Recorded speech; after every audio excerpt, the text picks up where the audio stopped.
네, 안녕하세요. JB입니다. 멤버십 회원이신 아마란스님, 김명수님, 최수민님이 소중한 슈퍼땡스 후원을 보내주셨는데요. 정말 감사드리고요. 앞으로도 많은 도움 받으실 수 있게 최선을 다하겠습니다. 네, 그럼 본격적으로 오늘 영상 시작하겠습니다. 어제는 월요일이었고 중요 지표 발표가 없었던 날이었음에도 불구하고 생각보다 증시의 변동성이 좀 있었습니다. 제가 어젯밤에 실시간 장중 시황에 대해 이야기하는 멤버십 전용 영상을 올렸을 때만 해도 증시가 그냥 잔잔하게 흘러가고 있었는데 그 이후 상황을 보니까 변동성이 꽤 발생하더라고요. 아무튼 결국 나스닥 증시는 하락으로 마무리했고 채권도 보합으로 끝났지만 은행 섹터와 러셀 2000 그리고 중국 증시는 크게 오른 채 마무리하게 됐습니다. 이게 지금 들으면 아시겠지만 하필 또 공교롭게도 딱 저와 우리 멤버십 회원분들이 얼마 전부터 보유하고 있는 종목들이죠. 그래서 왜 이런 상황이 벌어진 건지 어제 시황 설명과 함께 이야기해 보도록 하겠습니다. 우선 어제 나스닥 증시에 전반적으로 영향을 끼친 재료를 하나 뽑으라면 오늘 밤 10시 반에 발표되는 CPI입니다. 이게 이번에 수치가 굉장히 잘 나올 것으로 월가에서 예상을 하고 있어요. 그래서 이 부분에 대한 기대감으로 장 초반 한때 나스닥 증시와 반도체 섹터도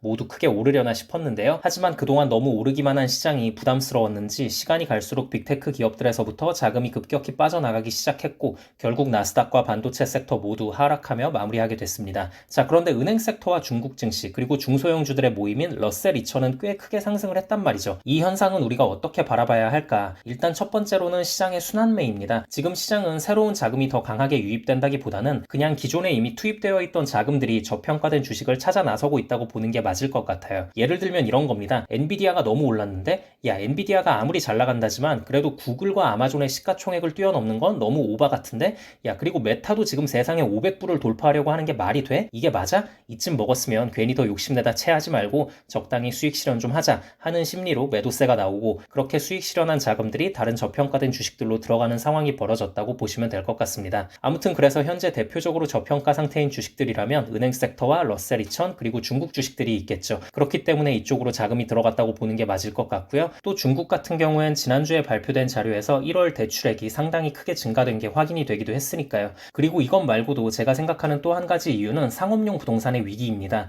이 이슈가 참 끈질기죠. 상업용 부동산 문제가 나오기 시작한 게 벌써 언제적입니까? 근데 어쩔 수가 없습니다. 끈질길 수밖에 없는 상황이에요. 이게 해결되려면 결국 연준이 기준금리를 과감하게 내려야 하는데 아직 안 내리고 있으니까요. 기준금리를 안 내리고 있는 한 이 문제는 지겹게도 반복될 수밖에 없습니다. 아무튼 그래서 요즘 보면요. 얼마 전에 뉴욕 커뮤니티 은행에 이어서 자꾸 독일에서도 상업용 부동산 문제가 심각하다는 말이 나오고 있어요. 이 부분을 제가 지난주 금요일 밤에 올린 멤버십 커뮤니티 글에서도 말씀드렸고 또 어제 올린 멤버십 전용 영상에서도 한 번 더 말씀을 드렸는데요. 독일 은행협회가 이번에 보도자료를 냈는데 2023년 4분기 상업용 부동산 가격이 전분기 대비로는 5.2%가 하락하고 전년 동기 대비로는 무려 13.3%가 하락했다고 합니다. 이 정도면 2004년 이후 최대 하락폭인데요. 확실히 좀 불안한 상황이죠. 근데 어제 은행 섹터는 어떻게 오를 수 있었냐? 결국 이렇게 상업용 부동산 위기가 미국뿐만 아니라 전 세계에서도 계속 벌어지고 있기 때문에 연준이 이에 대한 압박을 받아서 기준금리 인하를 더 빠르게, 더 강하게 해줄 수도 있을 것 같다는 기대감이 작용을 했다고 보시면 될 것 같고요. 자, 근데 이제 제가 이렇게 말하고 나면 이런 의문이 드실 수 있어요.